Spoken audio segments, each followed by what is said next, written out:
Salut à tous, j'espère que vous allez bien. Aujourd'hui, je vous retrouve pour vous parler de mes livres qui font partie de ma wishlist, c'est-à-dire des livres que j'aimerais acquérir dans un futur assez proche si l'occasion me le permet. Donc voilà, je voudrais vous présenter une dizaine de livres en sachant que dans ma wishlist, à l'heure actuelle, je dois en avoir une soixantaine. Je marque tellement de livres tout le temps qu'au bout d'un moment, genre, je les compte plus. Mais du coup, j'en ai sélectionné une dizaine qui, pour moi, étaient les livres que j'aimerais vraiment avoir, genre à l'instant T. Et, euh, et voilà quoi. Donc du coup, je vais commencer par celui qui me tente beaucoup. Il s'agit du Prieuré de l'Oranger. Je pense que beaucoup de personnes l'ont vu passer sur certaines chaînes parce que c'est un livre qui est assez gros, assez épais, mais qui a fait énormément parler de lui ces derniers temps. Euh, je ne suis pas sûre du tout de ce qui se passe dans ce roman, c'est assez flou pour moi et j'ai pas envie d'en savoir plus parce que c'est un roman qui est énorme, je crois qu'il fait à peu près 1000 pages et du coup je voudrais vraiment me plonger dedans sans forcément savoir ce qui se passe. Mais pour la petite histoire, je crois que c'est un monde qui est divisé un petit peu en deux parties. Il y a une partie où un royaume est très en danger, où la personne, donc je crois que c'est la reine, qui doit essayer absolument de le protéger. Et de l'autre côté, on a du coup une fille qui se bat et qui s'entraîne énormément pour pouvoir un petit peu, pas s'en sortir, mais la fille qui a envie d'être une vraie guerrière en fin de compte.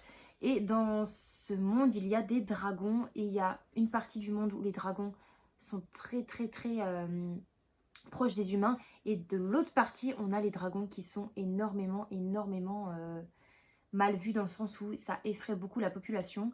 Et parmi cette population, on suit une fille qui a absolument envie d'en connaître un petit peu plus par rapport aux dragons. Donc elle va essayer de se mélanger. Je ne sais pas comment ça va se passer. Mais forcément, il va se passer un moment où il y aura un rapprochement. Donc voilà, c'est un des livres, en tout cas, qui me donne énormément envie. Et du coup, si je peux trouver une occasion de l'acheter, je le ferai sans hésiter. Ensuite, un livre un petit peu plus glauque, un petit peu plus hard à vous présenter. Il s'agit de Showstopper. Franchement, je ne me rappelle plus du tout des auteurs par contre de ces romans, donc je suis désolée, je vous mettrai quand même la quatrième de couverture, l'auteur sera visible, mais j'avoue, la maison d'édition et l'auteur, faut oublier, désolée. Du coup, Showstopper, c'est quoi? C'est encore et toujours un monde qui est divisé en deux. Cette fois, c'est en deux clans. On a le clan des bâtards, c'est les personnes qui sont des esclaves. Et on a le clan des... Alors, je crois que c'est les purs. C'est un petit peu l'élite de la population. L'élite, son passe-temps, c'est d'aller dans un cirque. Alors, comment ils appellent ça? Je lis parce qu'en même temps, j'ai pris des notes, hein, parce que sinon, je vous raconte un petit peu de la merde. Voilà, donc c'est le cirque de l'horreur. En fin de compte, je crois que c'est les bâtards, donc les esclaves, qui vont dans ce cirque. Et en fin de compte, les purs attendent seulement un accident mortel pour pouvoir un petit peu s'esclaffer. Donc, pas du tout le même passe-temps que nous, très clairement. Ça m'intriguait parce que... Alors, l'histoire en elle-même, comme ça, très clairement, je ne me serais pas du tout mis sur ce roman. Mais de plus en plus de monde l'ont lu. Et de plus en plus de monde apprécie, du coup, cette lecture un petit peu claque. On se prend un petit peu un gros coup de poing même par rapport à cette lecture. Et du coup, je me dis, ok, si les gens parlent autant, je vais le tester aussi. Donc, je le mets dans ma wishlist. Et du coup, c'est la raison pour laquelle je vous le présente aujourd'hui. Ensuite, beaucoup plus doux, beaucoup plus niais, on va dire. Il s'agit de Princesse Incognito.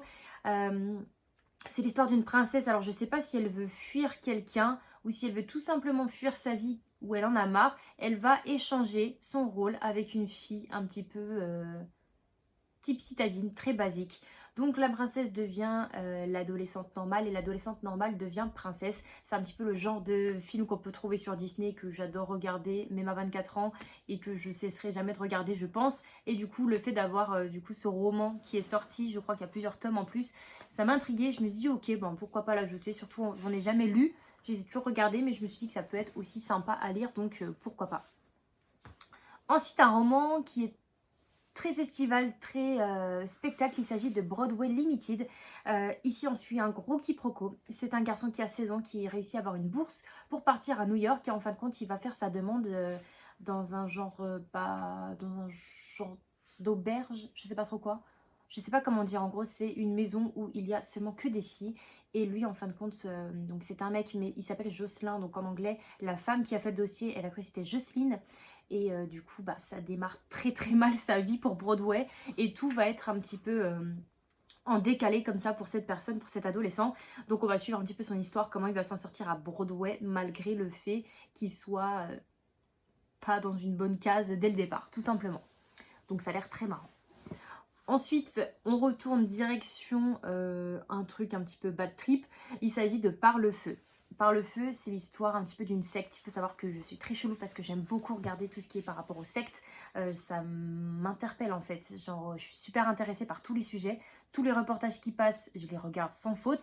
Et du coup, ce roman parle d'une fille qui est sous contrôle d'un mec en fin de compte. Donc pas seulement elle, attention, bah, toute une communauté est sous contrôle de cette personne. Et elle va pas expliquer un petit peu comment elle s'en sort, mais elle va expliquer comment elle va essayer de se défaire petit à petit de son monopole. Je ne saurais pas comment expliquer, enfin vous voyez principalement ce que ressemble une secte, enfin, ce à quoi ressemble une secte, et du coup on va essayer de suivre cette fille qui va tout simplement, alors je sais pas si elle va être aidée de l'intérieur, si elle va suivre des personnes, mais c'est vrai que c'est très difficile de sortir d'une secte, je pense, quand on est dedans, et on va suivre tout ça. Donc, si je peux me le procurer, franchement, ce sera avec grand plaisir parce que ça m'intrigue énormément. Je sais que c'est un roman qui est romancé, mais pourquoi pas du coup m'intéresser un petit peu plus, surtout que c'est une romance young adulte. Enfin, c'est un roman young adulte, donc je me dis, ça peut passer, tout simplement. Ensuite, j'ai ajouté à ma wishlist Kiman.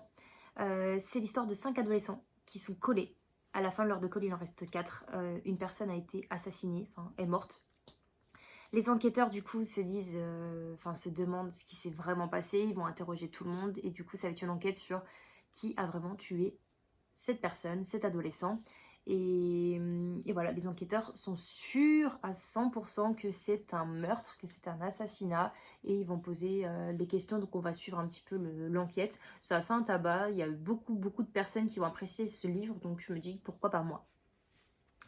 Ensuite, j'ai été intriguée par Everless. Everless, c'est un roman un petit peu glauque aussi, où on suit un père et sa fille qui n'ont pas vraiment les moyens. Et du coup, il faut savoir que dans ce monde, à Everless, pour pouvoir payer ou pour pouvoir rendre ses dettes, on est obligé de donner du temps. Et quand on donne du temps, on donne du sang, à proprement parler, très clairement. Et du coup, la fille, pour pouvoir payer les dettes de son papa et pouvoir s'en sortir, va commencer à travailler à Everless et du coup elle va travailler pour la famille un peu royale on va dire, où elle va commencer à être un peu l'esclave et la domestique de cette famille. Donc je sais pas trop ce que ça va donner, mais en tout cas les avis sont très positifs, il y a plusieurs tomes de sortie, au moins 2, et voilà, bah, toujours une saga à commencer, hein. C'est sympa les sagas tout simplement. Ensuite un truc d'actualité plus ou moins, par rapport à l'environnement, j'ai noté Dry. Alors je crois, mais je suis pas sûre que c'est écrit par la personne qui a écrit La Faucheuse, Nell Schusterman ou quelque chose comme ça, que j'avais beaucoup aimé d'ailleurs. Et bref, petite parenthèse terminée. Dry, c'est tout simplement, on est en Californie et la sécheresse est là à 4000%.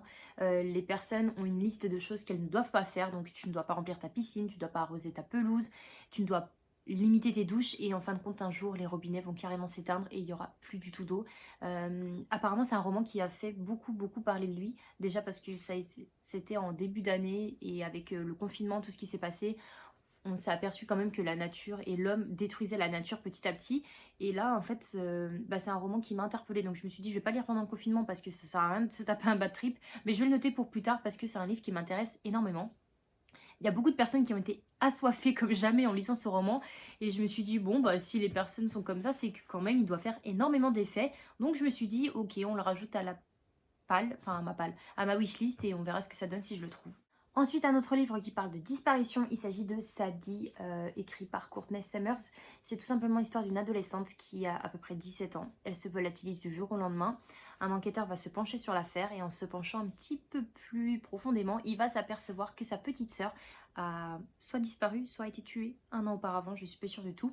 Et il va aussi s'apercevoir que leur maman a disparu aussi.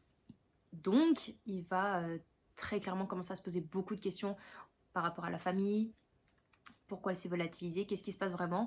Et pareil, ce livre a fait beaucoup parler de lui, mais j'ai jamais été tentée trop parce que les avis ont été beaucoup mitigés. Il y a beaucoup de personnes qui ont apprécié énormément, il y a beaucoup de personnes qui ont absolument détesté. Donc je me suis dit, autant faire son propre avis, donc je l'ai rajouté quand même dans ma wishlist parce que c'est un livre qui me tentait au niveau des disparitions, c'est toujours sympa à lire, donc je me dis ok, on part là-dessus. Et enfin, on va finir par une lecture un peu plus légère pour la fin. Il s'agit de Eleanor in Grey. C'est une romance.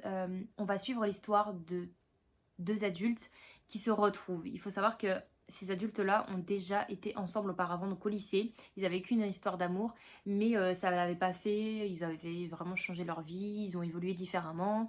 Et surtout, ben, il y a eu quelque chose, enfin, des malheurs des deux côtés qui ont fait que leur amour a cassé. Ils se retrouvent et on va tout simplement les suivre, à savoir si leur vie et surtout si leur amour est possible à nouveau ou pas. Donc question à la fin, réponse à la fin du livre tout simplement. J'ai pas voulu m'étaler dessus parce que ça reste une romance, donc ça casse ou ça passe tout simplement. On n'en sait pas plus.